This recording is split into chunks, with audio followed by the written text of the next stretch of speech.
Okay guys, finally घरमा आइपुगिसकेको छ।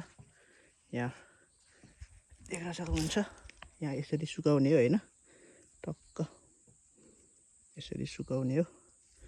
यहाँ घरमा आइसकेको छ म चाहिँ यहाँनिर। अब यसलाई यहाँनिर टक्क यसरी राखेर अब यसलाई चाहिँ खोलेर सुकाउनु पर्यो। ल गाइस, हेर्नुहोस् है त एकैछिन। अब म यसलाई नाम्लो निकालेर खोलेर हैन टक्क यसलाई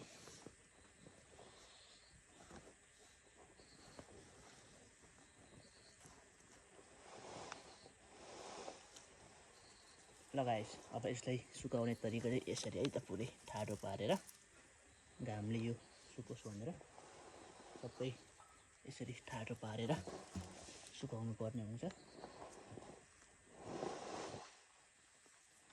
ल गाइस, यसरी सुकाउने है त यो चाहिँ।